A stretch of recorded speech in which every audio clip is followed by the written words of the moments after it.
Diabetes को हराने के लिए best solution low carb diet with intermittent fasting, और इसके बारे में जानने के लिए वीडियो को एंड तक देखिए।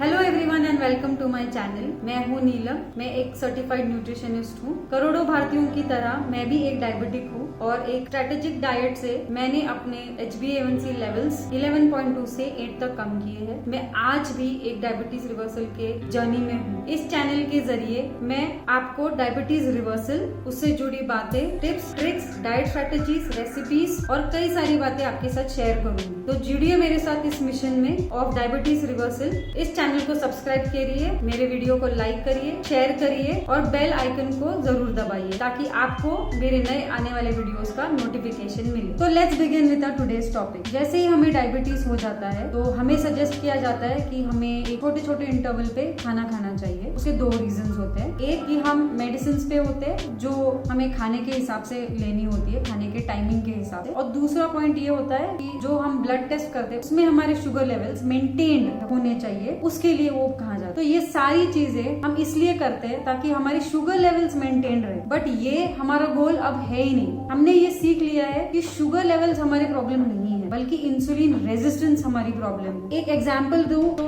आपको याद होगा बचपन में हम कभी गिर जाते हैं तो हमें कई बार चोट लगी। मान लीजिए हमारे पैर में चोट आई, फिर उस चोट की वजह से हमें बुखार भी आता है। तो अब बुखार जो है वो उस चोट का सिम्टम है। मेन प्रॉब्लम जो है वो पैर की चोट है और हमें उसके लिए उसका इलाज करना चाहिए। ठीक उसी तरह शुगर होने के बाद या डायबिटिक होने के बाद हमें इंसुलिन रेजिस्टेंस जो मेन बीमारी है उस पर कुछ उपाय करना चाहिए, ट्रीटमेंट करना चाहिए। और बढ़ते हुए शुगर लेवल तो सिर्फ एक सिम्टम है। तो अब इंसुलिन रेजिस्टेंस को कैसे ट्रीट करना है, इसको हमने हमारे पिछले वीडियोस में सीख ही लिया है। जैसे कि लो कार्ब डाइट की स्ट्रेटेजी को हमें इस्तेमाल करना है। अब इस वीडियो में मैं आपको बताना चाहती हूँ इंटरमिटेंट फास्टिंग। इस मेथड को यूज करके हमें लो कार्ब डाइट करना है। तो इंटरमिटेंट फास्टिंग ये डाइट करने का एक तरीका है। तो इंटरमिटेंट फास्टिंग इस नाम से ही आपको पता चल गया होगा कि इसमें हमें फास्टिंग करना। तो फास्टिंग का मतलब है उपवास। तो अब आप कहेंगे तो क्या हमें भूखा रहना है? तो नहीं, ऐसा नहीं है, हमें भूखा नहीं रहना है। इंटरमिटेंट फास्टिंग का मेथड ऐसा होता है कि हमें कुछ प्रिस्क्राइब्ड घंटों में ही खाना होता है और बाकी टाइम में हमें उपवास या फास्टिंग स्टेट में बॉडी को रखना होता है। अब हम इंटरमिटेंट फास्टिंग के टाइप्स क्या होते हैं ये देखें। एक होता है ऑल्टरनेट डे इंटरमिटेंट फास्टिंग, जिसमें आप एक दिन फास्टिंग करते हो और एक दिन खाना खाते हो। दूसरा होता है वीक डेज में सिलेक्टेड डेज के लिए फास्टिंग करना और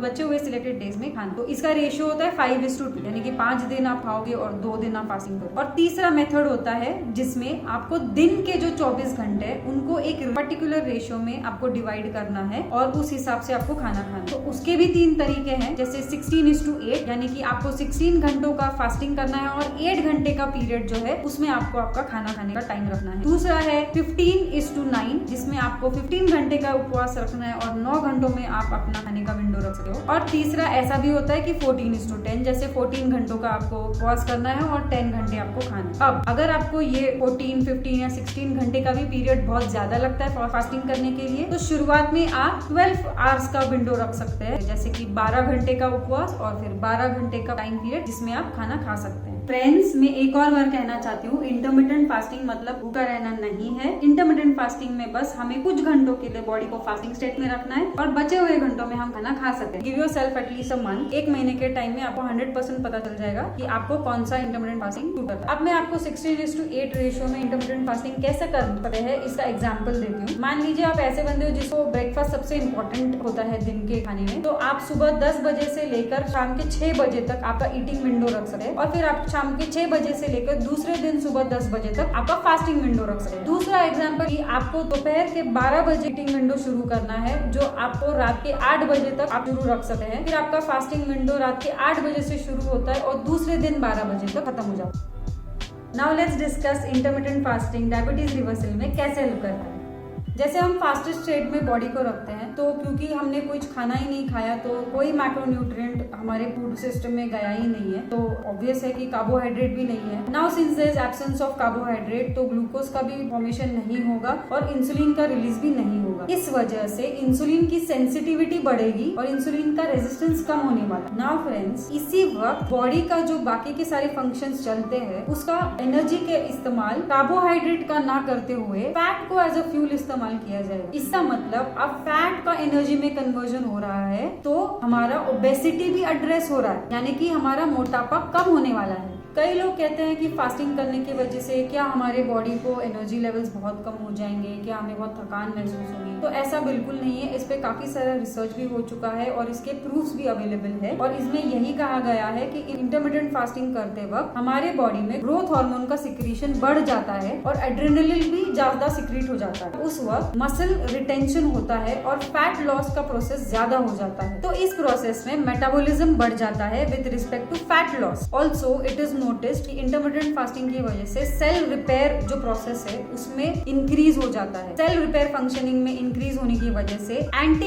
एजिंग में हमें हेल्प हो जाती है। इंडिया में तो कल्चरली भी बहुत सारी प्रूफ्स मिलेंगे आपको जहाँ पे इंटरमिटेंट फास्टिंग को प्रमोट किया गया है। जैनिज्म हो या इस्लाम के रमजान हो या हिंदूज के फास्ट हो या क्रिश्चियंस जो ईस्टर के वक्त फास्टिंग करते, हर कल्चर हमें फास्टिंग का महत्व सिखाता है क्योंकि फास्टिंग के वजह से लाइफ लॉन्जिविटी होती है और सेल रिपेयर होता है और इंसुलिन की एक्टिविटी में बहुत बहुत बेनिफिट होता है। इसलिए इंटरमिटेंट फास्टिंग को हमेशा प्रमोट किया गया। नाउ लेट्स डिस्कस कि फास्टिंग विंडो में हमें कुछ चीजें अलाउड है क्या। तो हाँ, कुछ चीजें जरूर अलाउड है, जैसे कि आप ब्लैक कॉफी पी सकते हो, ब्लैक टी विदाउट शुगर, फिर आप green tea, cinnamon T, turmeric tea P सकते हो और ये सारे विदाउट शुगर पीने हो। बस आपको कुछ चीजें याद रखनी है, जैसे कि आप ज्यादा कॉफी ना पिए वरना उससे आपकी नींद खराब हो जाएगी और अगर आपको नींद नहीं आएगी तो फिर आपका स्ट्रेस लेवल बढ़ने वाला है एंड एज अ रिजल्ट फिर वो इंसुलिन को फिर से अफेक्ट करेगा, तो हमारा मेन मोटिव ही खत्म हो जाता है। तो हम याद रखिए हमें कॉफी का सेवन कम रखना है। दूसरी प्रॉब्लम ऐसी भी हो जाती है कि क्योंकि हमने बहुत घंटों तक फास्टिंग की है और हम नए नए हैं इस थ्योरी के लिए, तो जैसे ही हमारा